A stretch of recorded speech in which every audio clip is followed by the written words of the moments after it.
اگر آج آپ پر ظلم ہو رہا ہے، اگر اپنے ہی لوگ آپ کو چھوڑ گئے ہیں، تو یہ واقعہ آخر تک ضرور سنیے، کیونکہ آج دیکھیں گے کہ ایک معصوم بچے کو کنویں میں پھینکا جاتا ہے، لیکن یہی کنواں اسے مصر کے تخت تک پہنچانے کا پہلا زینہ بن جاتا ہے۔ بھائیوں کے چہروں پر حسد صاف نظر آ رہا تھا۔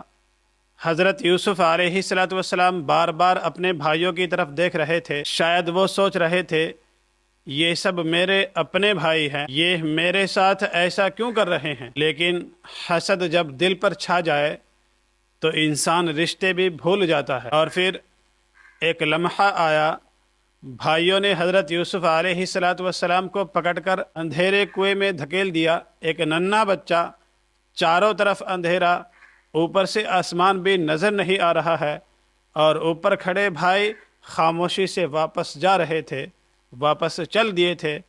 لیکن جس لمحے پوری دنیا کا سہارا ختم ہو جائے، اس لمحے اللہ تبارک و تعالیٰ کا سہارا شروع ہوتا ہے۔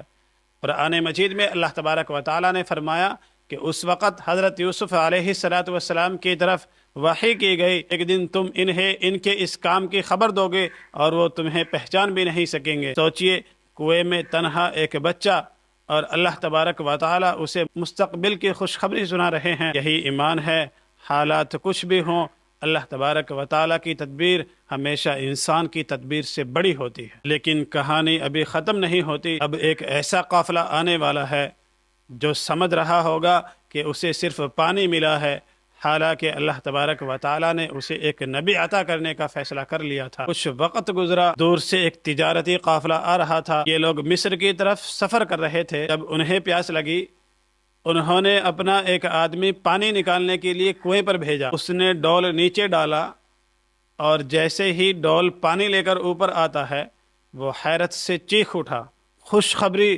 خوشخبری، یہ تو ایک خوبصورت لڑکا ہے جسے بھائی ختم کرنا چاہتے تھے، اب وہی بچہ ایک قافلے کے ہاتھ لگ چکا تھا۔ یہ سب اتفاق نہیں تھا، بلکہ یہ اللہ تبارک و تعالیٰ کا منصوبہ تھا۔ ذرا تصور کیجئے، اگر یہ قافلہ چند گھنٹے پہلے آ جاتا یا پھر چند گھنٹے کے بعد آتا تو کیا ہوتا؟ لیکن اللہ تبارک و تعالیٰ کے فیصلے میں نہ ایک لمحہ آگے ہوتا ہے اور نہ ہی ایک لمحہ پیچھے ہوتا ہے۔ قافلے والوں نے حضرت یوسف علیہ السلام کو اپنے ساتھ رکھ لیا۔ اس زمانے میں غلاموں کی خرید و فروخت عام تھی۔ انہوں نے بھی حضرت یوسف علیہ السلام کو ایک تجارتی سامان کی طرح اپنے ساتھ لے لیا۔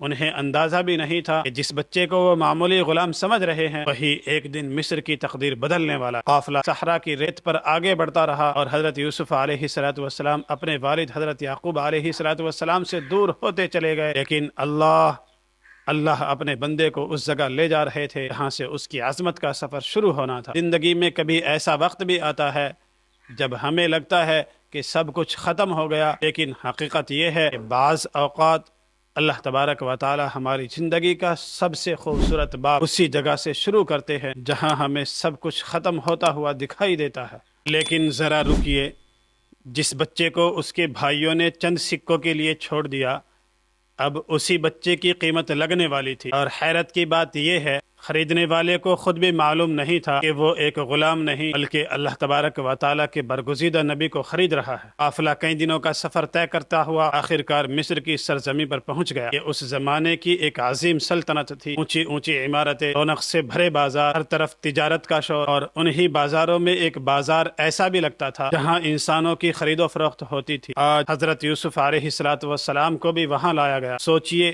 جو بچہ ایک نبی کے گھر میں پلا بڑا ہو آج وہ غلاموں کی قطار میں کھڑا تھا۔ لیکن انسان صرف وہ دیکھتا ہے جو آنکھوں کے سامنے ہوتا ہے، اور اللہ تبارک و تعالیٰ وہ دیکھتے ہیں جو آنے والے سالوں میں ہونے والا ہوتا ہے۔ اگر آپ کو لگتا ہے کہ لوگوں نے آپ کی قدر نہیں کی تو اگلا منظر ضرور سنیے گا، کیونکہ اللہ تبارک و تعالیٰ کی نظر میں آپ کی قیمت ہمیشہ لوگوں کی نظر سے زیادہ ہوتی ہے۔